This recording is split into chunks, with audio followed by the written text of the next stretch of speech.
दोस्तों, आप सभी का स्वागत है।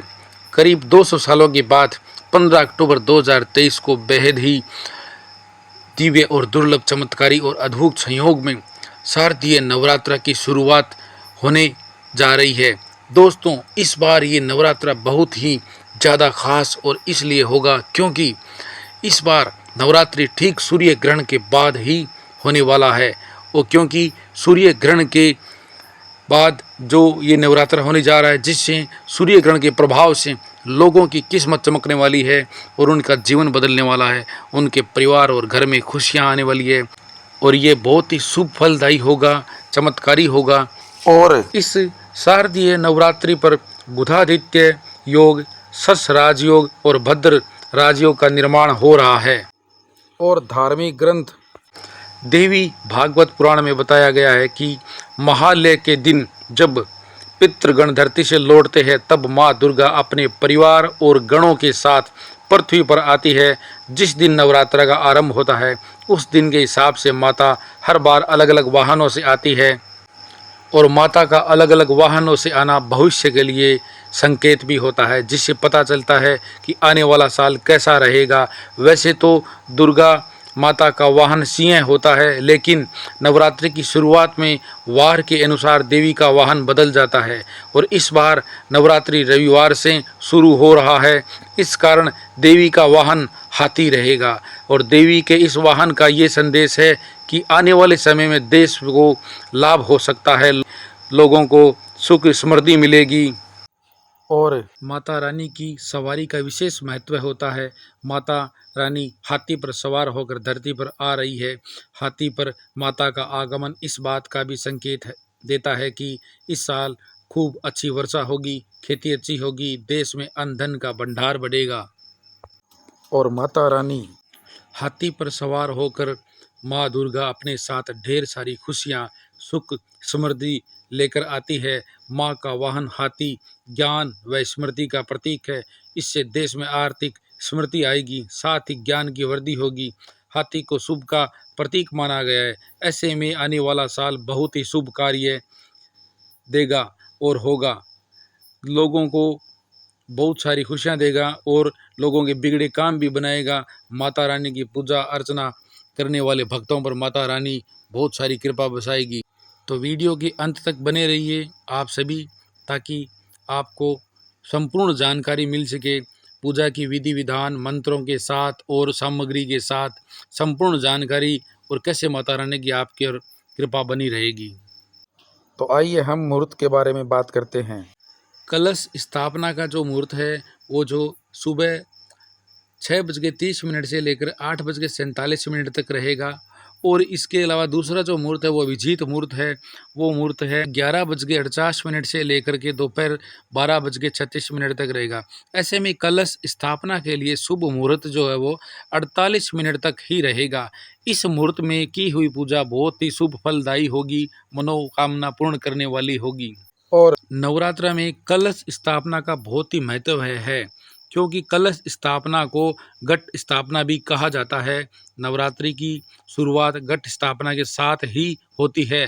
घट स्थापना शक्ति की देवी का आह्वान है। अगर घट स्थापना गलत मुहूर्त में किया जाए तो माता क्रोधित हो जाती है, इसलिए इसी अभिजीत मुहूर्त में ही घट स्थापना करें और पूजा अर्चना करें। और आइए हम कलश स्थापना की सामग्री के बारे में बात करते हैं। तो माँ दुर्गा को लाल रंग बहुत ही पसंद है, इसलिए लाल रंग का आसन खरीदे।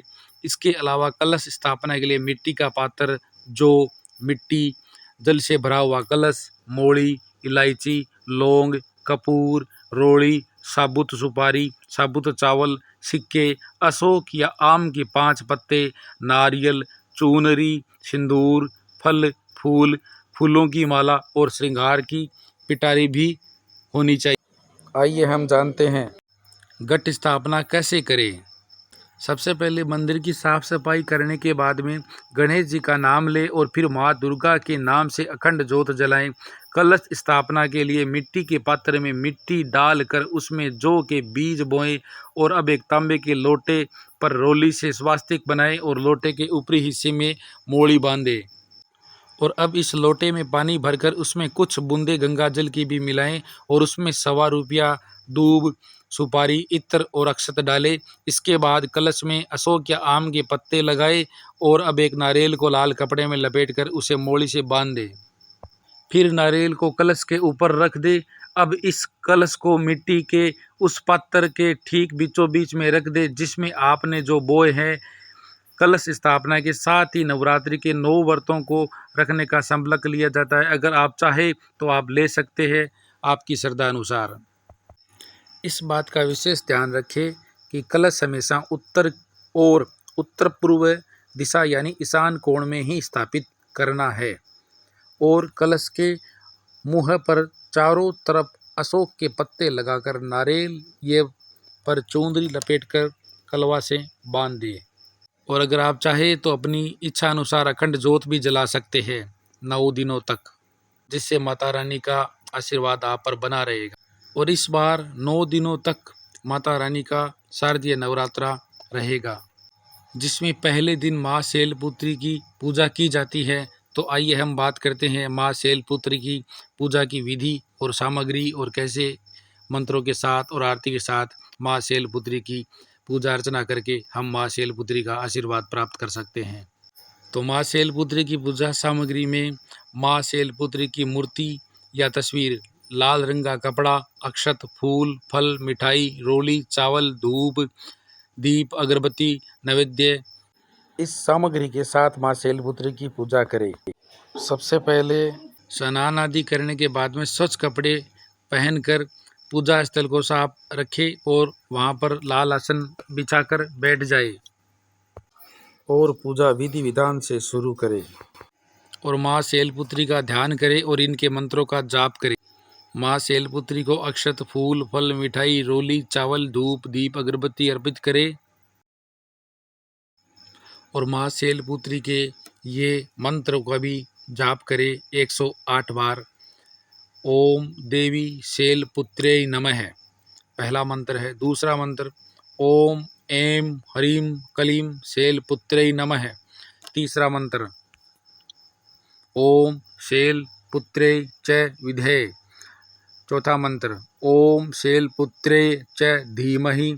पांचवा मंत्र ओम शैलपुत्रे च नमो नमः। इन मंत्रों का आप जाप कर सकते हैं। इनमें से किसी भी मंत्र का 108 बार माला के साथ जाप जरूर करें। माँ शैलपुत्री देवी दुर्गा के पहले रूप है। इनकी 4 भुजाएं हैं, जिनमें से कमंडल, त्रिशूल, डमरू और कमल है। इनकी सवारी एक बेल है। माँ शैलपुत्री को प्रसन्न करने के लिए नवरात्रि के पहले दिन इनकी विधिवत पूजा की जाती है। और माँ शैलपुत्री की कथा भी कहे और सुने। कथा इस प्रकार है। माँ शैलपुत्री की कथा सुनने से भी सभी मनोकामनाएं पूर्ण होती है। तो ये है माँ शैलपुत्री की कथा। माँ शैलपुत्री सती का पहला जन्म है। सती दक्ष प्रजापति की पुत्री थी, लेकिन उनका विवाह भगवान शिव से हुआ था। दक्ष प्रजापति भगवान शिव के विरोधी थे और उन्होंने अपने यज्ञ में भगवान शिव को आमंत्रित नहीं किया। सती को यह जानकर बहुत दुख हुआ, तो उन्होंने यज्ञ में कूदकर अपनी जान दे दी। सती के इस आत्मदाह से भगवान शिव बहुत क्रोधित हुए और उन्होंने दक्ष प्रजापति के यज्ञ का विध्वंस कर दिया। इसके बाद भगवान शिव ने सती के शरीर को लेकर हिमालय पर्वत पर चले गए और उन्होंने तपस्या शुरू कर दी। तपस्या के दौरान भगवान शिव की तप से सती के शरीर से कन्या प्रकट हुई और इस कन्या का नाम पार्वती रखा गया। पार्वती ने भगवान शिव को पाने के लिए कठोर तपस्या की। अंत में भगवान शिव ने पार्वती से विवाह किया और वे जगदम्बा के रूप में प्रसिद्ध हुई। नवरात्रि के पहले दिन माँ शैलपुत्री की पूजा करने से भक्तों को सती और माता पार्वती का आशीर्वाद प्राप्त होता है। माँ शैलपुत्री की आरती भी करें, जिससे माता रानी आपकी हर मनोकामना पूर्ण करेगी।